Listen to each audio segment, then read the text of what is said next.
we stand before the dark and foreboding castle of the Demon Lord, where a group of adventurers finally arrives at the gate after discovering the enemy leader's location. The group's mage says that Yuga is capable of leading the team to victory, so he calls his companions together for this final battle. With that, the castle gate opens, and red eyes can be seen along with ghastly groans echoing from inside. Yet without showing a trace of fear, Yuga enters with his friends, and they immediately come face to face with one of the Demon Lord's bodyguards, one of his minions, who displays an unsettling confidence despite being vastly outnumbered. The mage casts a spell at him, but the demon cancels it with incredible ease. Next, a warrior steps forward and unleashes several sword strikes, but the opponent is fast enough to evade each attack and then kick the swordsman back into place. Then a companion casts a support spell on Yuga to increase his power, and he feels ready to attack with his Excalibur skill. At that moment, the demon counters with Infinite Darkness,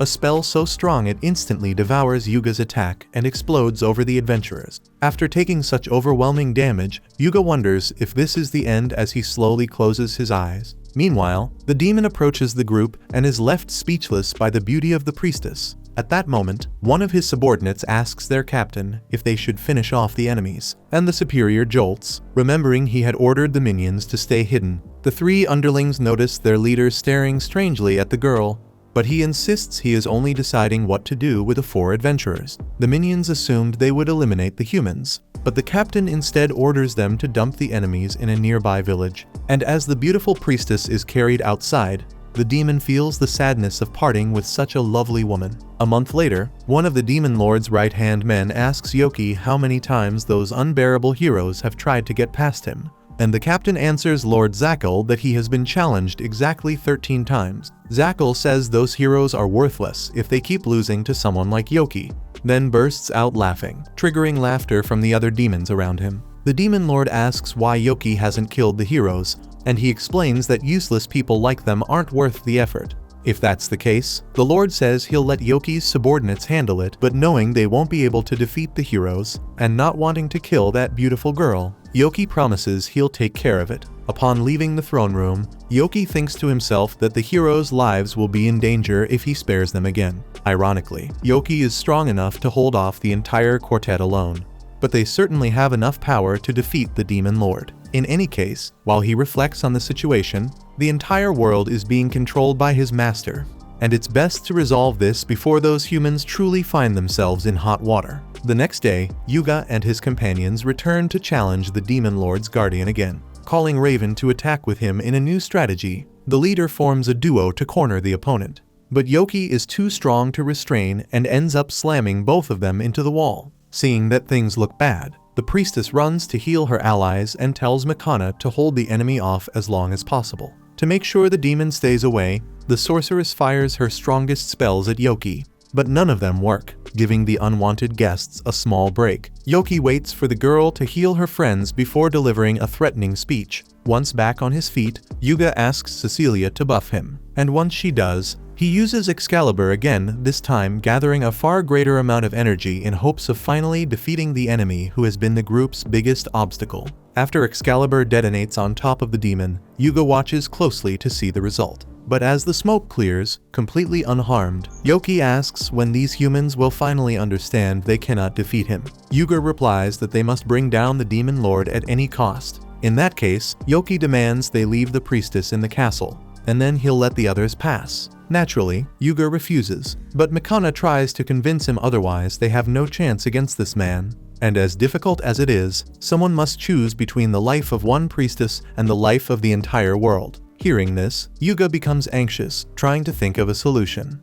But Cecilia tells her friends to go ahead and sacrifices herself for the group. Yuga promises to come back for her later, and Yoki keeps his word and opens the door for the heroes to pass. When the three leave, the priestess knows she doesn't come close to matching this enemy, but she promises to fight to the end as she fires a holy laser at Yoki. The demon absorbs the attack and quickly raises his hands in surrender, saying his name to the human. She asks why anyone would introduce themselves to someone they are about to kill, and he explains that if he really wanted to kill her or her companions, he would have done it long ago.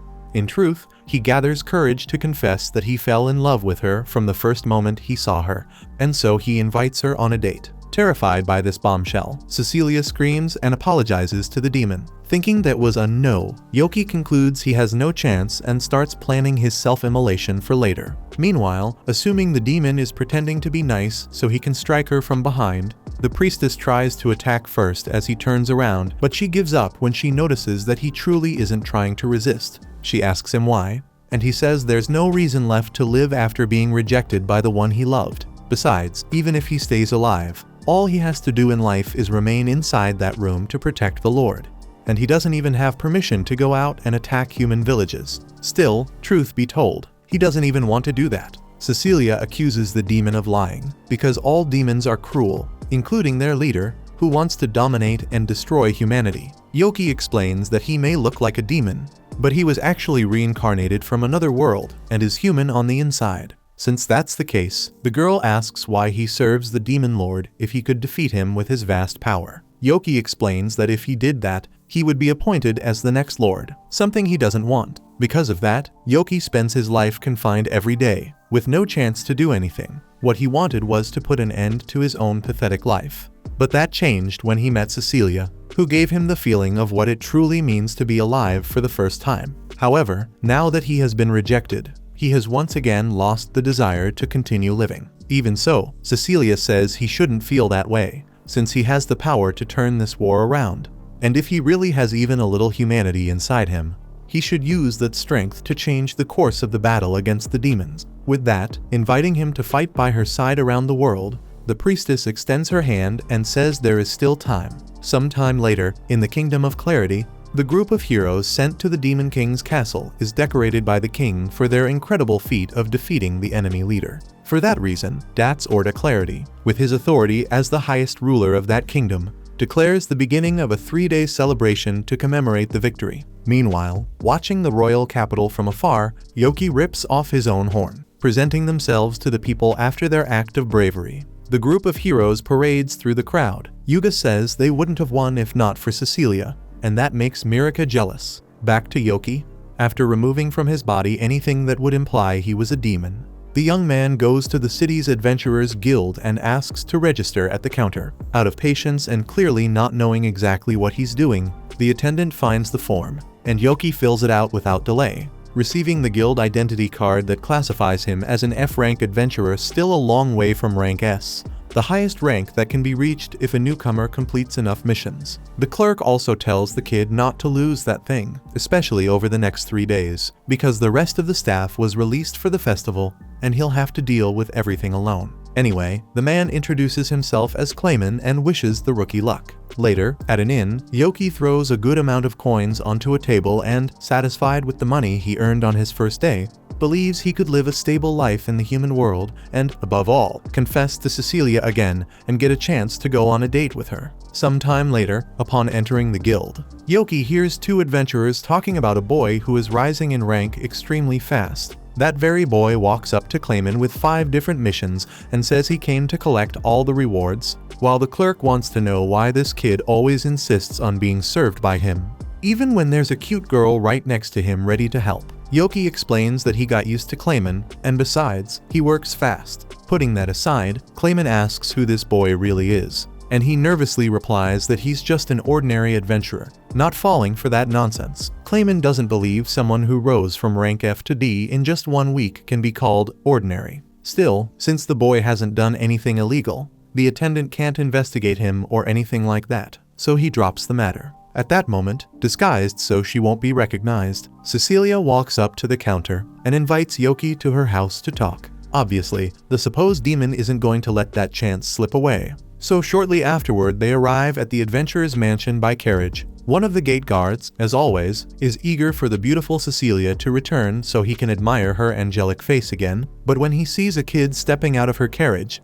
the big guy approaches him with hostility and asks what he's doing inside Miss Cecilia's carriage. The lady of the house appears to scold the guard, while another guard pulls him away before things get worse. Inside the mansion, the priestess apologizes, since she should have found Yoki earlier, but he doesn't regret the time spent as an adventurer, because he was having a lot of fun. He's actually surprised she managed to find him.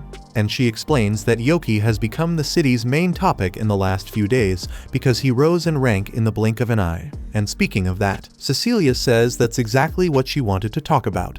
She wants him to leave the Adventurers Guild. She explains that even though the Demon Lord has been defeated, it's not as if all dangers in the world disappeared along with him. And it's a fact that the human nations will soon restart their usual conflicts in search of supremacy. The signs are clear. For example, Yuga has begun receiving several marriage proposals from other nations. And Yoki understands why, as if the guy didn't already have premium skin.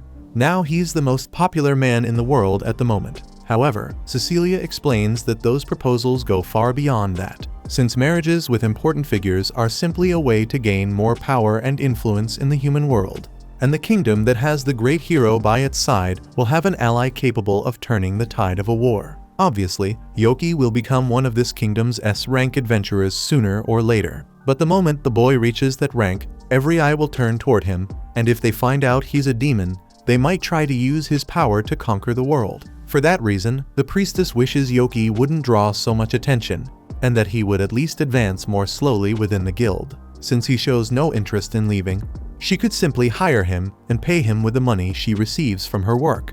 But she doesn't have the budget to sustain an adventurer who earns the same as an S rank. In return, she kneels and promises she would do anything if Yoki accepts her proposal. Faced with that, acting like a complete idiot because he clearly has no idea how to deal with the girl he loves in that position.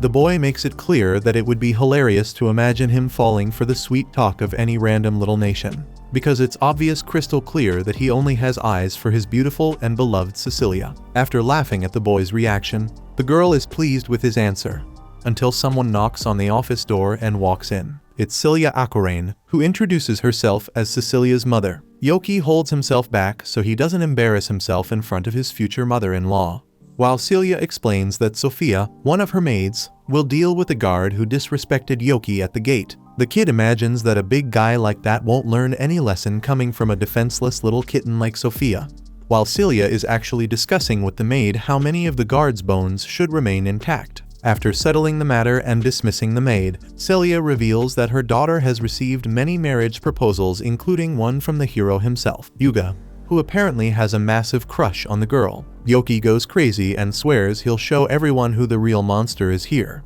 but Cecilia tells him to cool it, because she already turned down all marriage offers, including the hero's. Seeing that this young man clearly likes her daughter, Celia approaches him and proposes that Yoki marry Cecilia. Extremely nervous, Yoki looks at his beloved and apologizes for what he's about to say. But since he already confessed to her once and was rejected, what he wants now is to rise in life as an adventurer, and once he's stable in his profession, confess to her again, because he wants to respect her feelings. Hearing that, Celia says the boy passed the test, because she would never let her daughter marry someone who thought otherwise. Because of that, the lady of the house makes it clear that Yoki is always welcome in her home. After this conversation, Yoki and Cecilia meet in the garden to say their goodbyes. And after everything that was said in that room, to the demon's delight, they decide that from now on they'll address each other by their first names, a big step in intimacy for the two of them. Sometime later, a titanic battle was taking place in a random forest, where Yoki was fighting a chicken with a serpent's tail. After dodging the monster's attacks with a smile on his face, the young demon counterattacked with lightning magic and completed his mission by collecting the cockatrice's feathers. According to Clayman, Yoki would need a week to finish this job, but the boy bragged after needing only a single day. However, while he was boasting about it, Yoki was attacked by a headless knight and narrowly escaped the sword strike. Then, a harpy tried to attack him from above, but was pushed back by the demon's wind magic. As if that weren't enough, a fairy tried to ambush Yoki from behind with a knife in hand. But Yoki managed to warn Shaik that it was him.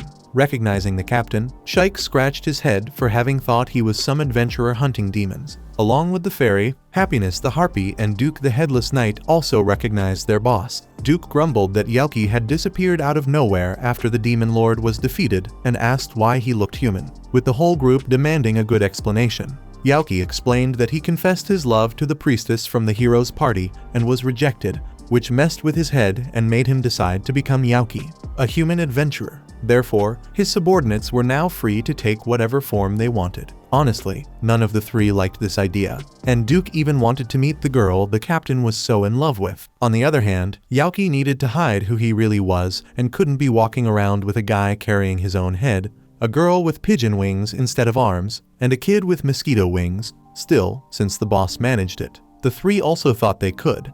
So, Yaoki demanded that his subordinates be ready for anything. But right at the start of this new journey, when Yaoki met Cecilia again at her house, the girl scolded him for plucking Happiness's feathers, which is considered a serious crime for a harpy. Later, Yaoki, Cecilia, and Duke sat down for tea, while the other two played in the backyard. Cecilia thought Yaoki's subordinates didn't look like demons, so Duke explained that he was a Dullahan, Happiness was a harpy, and Shike was a pixie. He even wanted to take off his head to show the girl, but it was stuck to his helmet and armor. Yaoki complained that his companion talked too much and didn't act like a proper Dullahan, and the subordinate replied that this was the captain's fault. In fact, he hadn't liked the captain at first. Back when Yaoki was known for being a recluse, when Duke's superior, Zekier, entered the boy's room to order him to kill some humans, Yaoki responded aggressively and refused, so he was sent to solitary confinement. Since that kind of behavior was unacceptable for a demon, Duke was told to deal with the kid.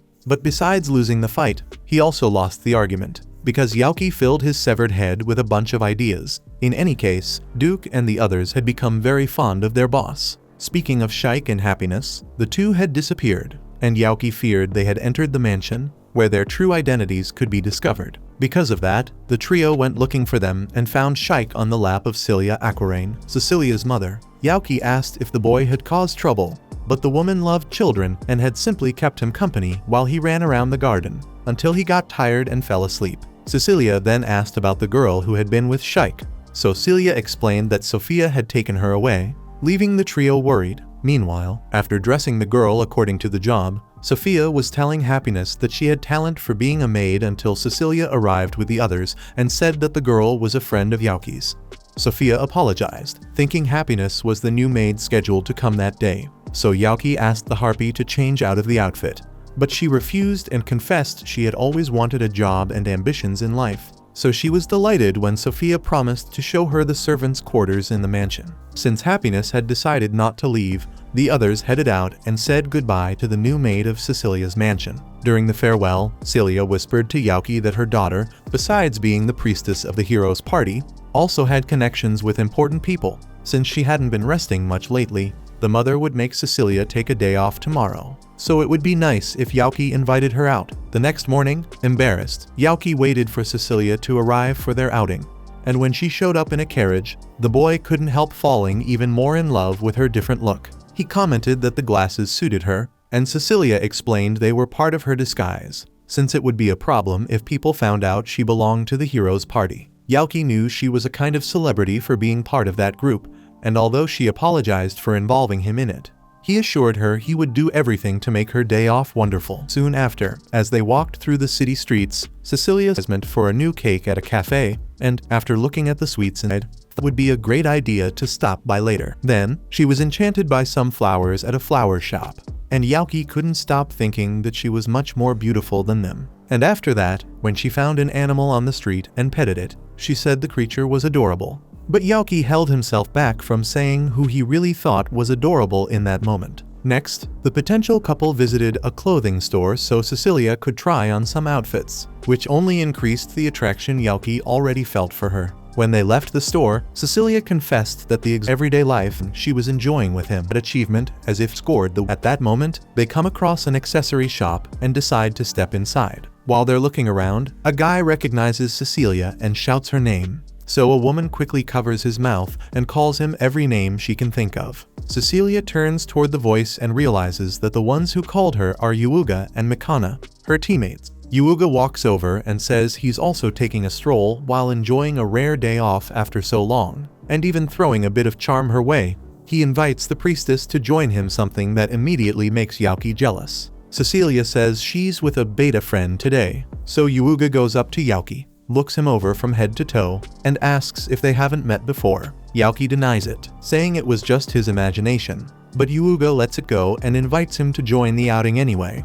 then pulls Cecilia into the accessory shop. Mikana, after complaining that this was supposed to be her chance to go out with the hero after such a long time, refers to Yaoki as a boring, ordinary citizen and tells him to do his best during this outing with the priestess. Depending on how things go, maybe Yuuga will give up on Cecilia and pay more attention to the mage instead, though she doesn't expect much from someone as dull as Yaoki. Annoyed with the mage while the other three are inside the shop, Yaoki thinks about how, according to what he heard, Cecilia rejected the hero's marriage proposal. Yet Yuuga still doesn't seem to have given up. But just because he's a hero doesn't mean Yaoki plans to give up either. With that winner's mindset, the demon walks into the store and asks his beloved if she found anything she liked, since he wanted to give her a gift to thank her for the other day. Listening closely, and visibly bothered by how the two are interacting, Yuuga cuts in and promises to buy an amazing present for Cecilia and for Mikana. Nervous because of this competition that Yuuga is forcing,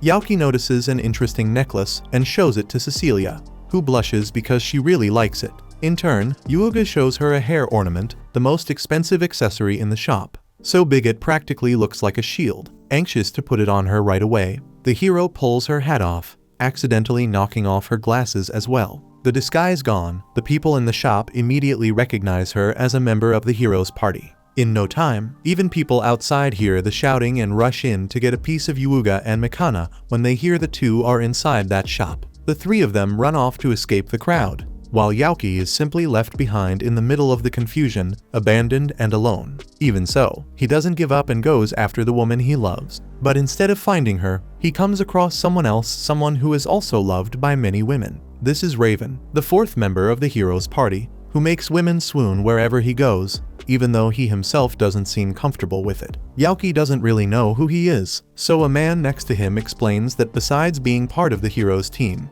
Raven is the commander of the knights. Seeing that the poor guy is in trouble, Yaoki points in one direction and shouts that the hero went that way, making the girls around Raven run off toward the spot he indicated. After getting the swordsman out of the situation, Yaoki pulls him to a safe place and becomes irritated when saying goodbye, since Raven doesn't even bother to give him a single thank you. Raven, however, was avoiding speaking as much as possible because by thanking him, he would reveal his real voice, and then it becomes clear why he's always so quiet. In reality, Raven has a somewhat teenage-sounding voice, which doesn't exactly give off a very masculine or imposing image. Because of that, and because some people laugh at his voice, he avoids conversations altogether, showing empathy. Yaoki says that everyone has something they want to hide. After all, he's a demon and knows that very well, though of course he doesn't say that part to the human, since only his mother and cousins were the ones who never laughed at his voice. Raven asks if Yaoki wants to be his friend. Despite the initial awkwardness at such a sudden and strange invitation, the demon accepts it normally and greets his new companion kindly. But remembering that he was in the middle of a chase, he hurriedly says goodbye to the swordsman and resumes running after Cecilia. After searching for some time, the poor demon is about to give up, while Cecilia, who is also looking for him, wonders if he has already gone home. Suddenly, she comes across a little boy crying alone in the street, and the first thing she does is heal a scrape on his knee. When the boy says that his mother disappeared, Yaoki appears out of nowhere like some sort of improvised social hero, and with an awkwardly forced laugh, he tells the child to stop crying because the great adventurer Yaoki will find his mother even if he has to search every corner of the entire world. Cecilia becomes irritated with her friend's childish behavior and scolds him for not realizing how serious the moment is. But Yaoki's intention was exactly to act that way so the child would cheer up, which ends up working, since the boy starts laughing. Although, in truth, he's laughing not because of the improvised hero act, but because of the scolding Yaoki just got. So, Yaoki and Cecilia go off to look for the boy's mother, though Yaoki is worried that people might recognize the girl again and cause another commotion. However, she assures him she'll handle it if it happens again, so the pair resumes what they were doing with more peace of mind. Meanwhile, somewhere else nearby, even though he's with Mikana, Yuuga is only concerned with finding Cecilia. While the mage complains that he's going to cause another scene and attract a crowd again, annoyed with her, Yuuga decides to ditch Mikana and go after the priestess no matter what, leaving the poor girl alone. It doesn't take long before he finds Cecilia next to Yaoki, returning the child to his mother. The woman has a genuinely warm smile on her face and seems to be exactly where she should be, while Yuuga looks behind him and finally realizes that Mikana is no longer with him. The next day, Yaoki is invited to Cecilia's mansion by her mother. Once there, Celia explains that her daughter fainted not only because of her hectic routine, but also because of yesterday's commotion, which was the final straw. Still, Celia assures him it wasn't Yaoki's fault, since it was just a cold. On the other hand, the woman believes that the little hero has quite a bit of blame for throwing Cecilia into that mess. And as if that weren't enough, she heard that when he found out Cecilia wasn't feeling well, he came all the way to the house to try to take care of her, but Sophia managed to stop him and send him away. At that moment, Yaoki wonders who the hell this Sophia is to have blocked the hero himself. Even so, knowing how hard the boy tried yesterday for her daughter, Celia asks if Yaoki would like to see how she's doing. Yaoki, of course, doesn't waste the invitation and is escorted by Sophia to the priestess's room. When the maid knocks on the door and announces that Yaoki has come to visit, the girl panics and asks for a few seconds to tidy herself up. When he enters the room, Yaoki apologizes for dragging her into that confusion, even knowing how tired she was. Cecilia, in turn, pretends that it really was his fault and, as compensation, asks him to accompany her on her next day off, which makes him feel like he just won the lottery. Because of that, acting as if he were a hero, he promises not to fail again next time and asks the maiden to enjoy the peace of her colorful cocoon while he eagerly awaits their second journey together. Cecilia bursts out laughing at the guy's nonsense. But when she starts coughing, Sophia appears instantly, puts him in a chokehold, and demands that he not speak so loudly so he doesn't harm the young lady's health. In fact, Sophia throws the boy out of the house as if he were a bag of trash, and Happiness herself closes the door in the captain's face, pointing out how powerless he seems now. After being kicked out, Yaoki finds Raven outside, and the swordsman asks for advice about someone he has grown very fond of. According to him, instead of laughing, this person said they were jealous of Raven's beautiful voice. But he doesn't have the courage to take the relationship to the next stage. Realizing the guy is just as insecure as his teenage-sounding voice suggests, Yaoki shakes him and yells that, besides being handsome and tall, he is one of the heroes who saved the world. So now that he has even received a compliment about his voice, he has everything he needs to take action. Motivated by his friend's words, Raven is convinced to go after the person he loves, and that's when Yaoki notices he's entering Cecilia's house, which can only mean something very annoying. Realizing he may have accidentally encouraged a rival, Yaoki begins to panic, and even though part of his mind tries to convince him that Cecilia would never pay attention to that guy, it's impossible not to think that, besides being handsome, the man is part of the hero's party, where the two might end up getting quite close in some specific scene in which Raven catches the priestess to prevent her from falling and promises to protect her above all else. However, once he notices, Yaoki sees Raven walking past him completely devastated and announcing that he's giving up. Right away, Yaoki goes back to Cecilia's door and throws a little excuse at Sophia, saying he was worried about the young lady's condition, but he knows full well that the fact he had just left the mansion makes the whole thing very suspicious. The maid makes it clear that her mistress is resting and that the man should return another day.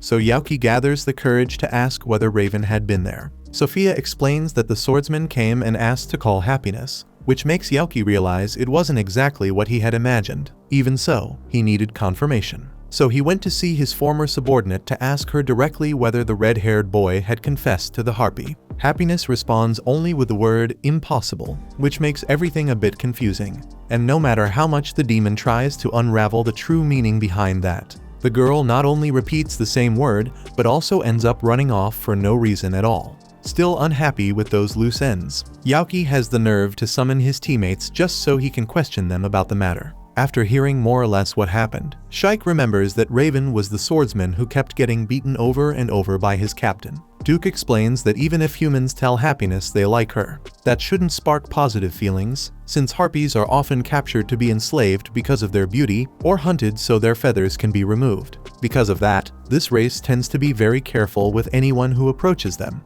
In fact, Happiness ended up as part of the Demon Lord's army, because Duke saved her while she was being chased by humans. Even so, Shike doesn't think the harpy hates humans, since there are kind people among them, and she even became a maid in Cecilia's mansion because she liked the people who live there. In the end, Yaoki agrees with Shike and points out that Raven isn't a bad guy either. Later, when he goes to the guild, the demon notices that Clayman isn't working. A receptionist asks if he's the guy who's always talking to the vice guild master. But seeing that the boy has no idea who she's referring to, The employee explains that she means Clayman, and that Clayman is the vice guild master of the Adventurers Guild. Yaoki makes that face of disbelief, unwilling to accept that the lazy complainer is the second most important person in the establishment.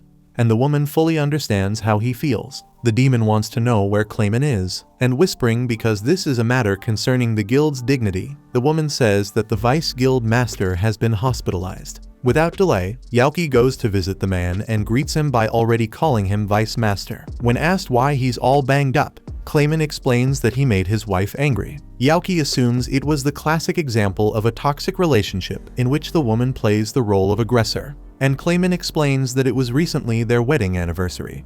He was choosing a gift but became so unsure about what would actually be nice that he ended up not buying anything at all, not only arriving home empty-handed but also late for their scheduled dinner. Because of that, his wife thought he had forgotten their anniversary and gave him a real beating, which confirms the demon's suspicion and makes him understand why the receptionist shared the story in secret. Yaoki comments that Clayman's wife seems pretty strong, and he explains that she is a former rank adventurer, just like he was. Actually, the two formed a duo in the past and were known as the Invincible and Apathetic Couple, a nickname Yaoki honestly thinks is not cool in the slightest. Either way, the demon offers to heal the man with his magic, but Clayman refuses, saying this is an opportunity for his wife to take good care of him. Speak of the devil, much to the demon's surprise. The one who suddenly shows up calling Clayman darling is none other than Sophia, Cecilia's tough-as-nails maid. Clayman receives his sweetie with all his heart and affection, but immediately gets a heel strike to the skull, since he always calls her Sophia and now comes up with this sweetie business. At least he managed to see under his wife's skirt, which made it worth it for him. Outside the room where Clayman is hospitalized, Sophia thanks Yaoki for visiting her husband, and when asked about Cecilia, the maid explains that the fever has gone down and her mistress is already fine. Yaoki wants to know if he can visit his beloved today, but he finds out that she'll be out all day on business. Seeing that the priestess from the hero's party is even busier than he thought, Yaoki asks her maid whether girls really care about that whole gift thing. Outraged, the woman demands to know whether her husband said anything about it, and terrified, the demon remembers the time he gave Cecilia a necklace and how much she loved it. So Sophia assures him that the girl will be very happy if she receives something given from the heart. Excited by that, Yaoki heads out into the street and can only imagine what it would be like if he were also married to Cecilia, her wearing an apron and telling her husband that dinner is ready, or her coming home after work apologizing for being late. Actually, Yaoki doesn't understand why he imagined these scenes always taking place in his original world. Next, he goes to the knight's dormitory and finds Raven lying in his room as if he were on the brink of death because of his recent, depressing failure in front of the girl he loves. Since the swordsman wouldn't respond no matter what, Yaoki simply says the name Happiness, bringing the man back to reality. Explaining that he knows the harpy, the demon asks his friend to tell the story of how Raven started liking her. Raven then recalls that, on that day, he was patrolling alone when he saw Happiness being bothered by three rough-looking men who had cornered the poor girl in an alley. Noticing that Raven was watching them, one of the men attacked him, but Raven swept his legs out from under him in a humiliating way, sending him crashing chin first onto the ground. At that moment, another man realized they were standing in front of Raven, the commander of the knights and a member of the hero's party, so the trio ran off. Without expecting anything in return for saving her, the swordsman simply turned to leave, but Happiness tugged on his cape and thanked him. Without meaning to, Raven replied that he was just doing his job, revealing his almost childlike voice, which filled him with embarrassment. However, instead of reacting the way he imagined, the girl told him his voice was beautiful, and went even further. She said she envied his voice. After saying that, she hurried away. Remembering that moment, Raven thought her uniform looked familiar, and Yaoki adds that this was why the commander went to Cecilia's mansion. Raven doesn't understand how Yaoki knows Cecilia, so the demon ends up telling the story, or at least part of it. The human is impressed with his friend for having abandoned his hometown to go after the woman he loves,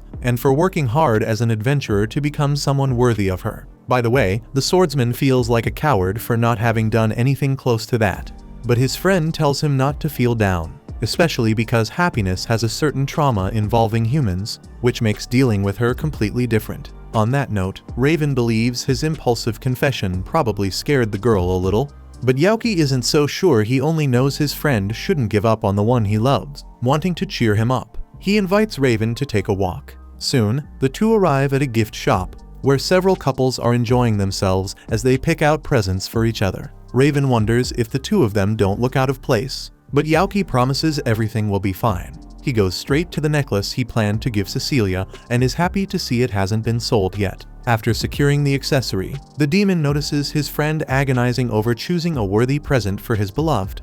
But together they reach a consensus on what to give. Raven asks whether it wouldn't be frightening for the harpy to receive a gift from a man she barely knows. So Yaoki, acting as if he were some experienced charmer, teases him for not knowing and explains that women love receiving heartfelt gifts. Besides, according to the demon, the design of that accessory will suit happiness perfectly. Thus, Raven buys the item, communicating in writing so he doesn't have to use his voice. Then, before they can leave the shop, Makana runs into them and insinuates that the two are a couple buying gifts for each other. The provocation annoys Yaoki enough that he blurts out that they're buying gifts for the women they love. Hearing this, the mage already knew the boy had been interested in the priestess of her group the whole time, but she's surprised to learn that even Raven is in love. Since the commander didn't say anything, she realizes this is her fault after all. She laughed at his voice when they first met.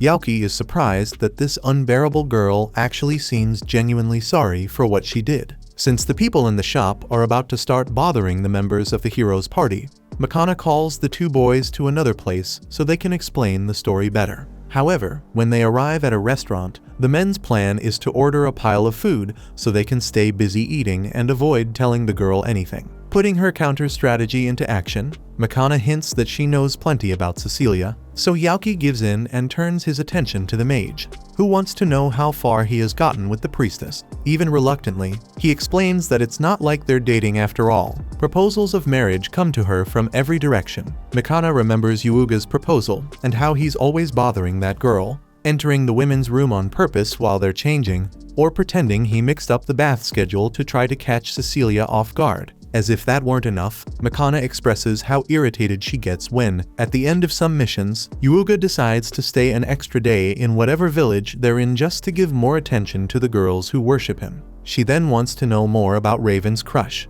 but Yaoki steps in to protect his friend's pure love. That irritates the mage, because it makes her look like the villain of the story when her intention has always been to help somehow. Besides, she says, it's good to talk about these things sometimes. Using writing again, Raven asks if she also wants love advice, and when she pretends she doesn't, he assures her that Yaoki is trustworthy.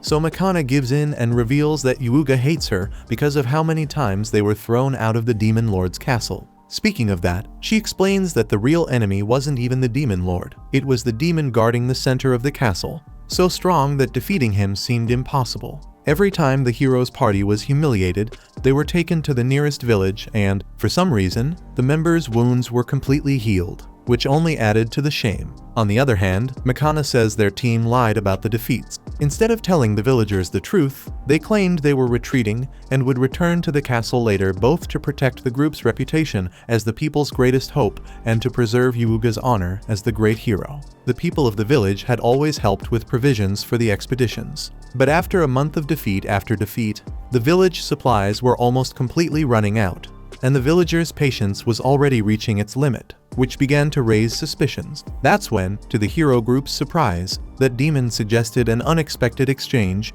In order to allow them to pass into the Demon Lord's throne room, they would have to leave their party's priestess behind. It was Ma who convinced everyone to abandon Cecilia, and today she believes that this is why Yuuga never forgave her, because even though as if nothing happened, the sorceress can feel that the hero started treating her differently. Makana even believes that not even Yaoki should forgive her, knowing that she was the one who almost got the girl he loves killed. Suddenly, surprising everyone by using his voice, Raven asks Yaoki not to blame Makana, since the swordsman himself was also at fault for giving his opinion at the time. Speaking of which, he tells the girl that he's sorry. For his part, Yaoki doesn't have the nerve to judge the sorceress, especially because he was the reason for this whole mess. Makana herself doesn't know how to tell Cecilia what she feels, since she made her sacrifice herself to defend Yuuga's honor, something far too serious for someone to simply walk up and apologize for. Because of that, Yaoki advises Makana to open her heart to Cecilia so that this terrible tension between them doesn't continue. and the girl ends up believing that this really is the best path for things to improve. As the mage says goodbye after their meeting, Raven, encouraged by everything that just happened, decides he will go after happiness once more. Without wasting time, the two head to Cecilia's mansion and, by chance, run into Duke at the entrance. The Dullahan whose child Shyke was throwing a tantrum wanting to see Cecilia immediately scowls when he realizes he's standing in front of Raven, the guy who confessed to happiness and still had the nerve to come back even after being rejected. To avoid a fight, Yauki explains to the commander that Duke has a long history of protecting the Harpy, and the Headless Knight kept pressuring the human at every moment to take a stance on the matter, making it clear he wouldn't let anyone with bad intentions get close to his friend. Hearing that, Raven gathers all his strength and, using his voice, admits that he doesn't know happiness well enough and doesn't know what to say to her, even though he likes that woman a lot. Thinking that this would be the moment the man would say he would protect the Harpy with his life, Duke gives up on saying anything and tells him to just say whatever comes to mind. After literally pushing Raven toward happiness, Duke is questioned about his aggressive behavior, but he explains to Yauki that he was only testing the guy, since happiness also needs someone who can think for himself. In any case, Raven and happiness are once again standing before each other, and Raven is brave enough to apologize for what happened the other day and start over on the right foot this time. To do so, he places the gift in the girl's hands and asks that they become friends, and happiness accepts the accessory and shows herself open to him. Check out these videos appearing on your screen and subscribe so you don't miss the next part.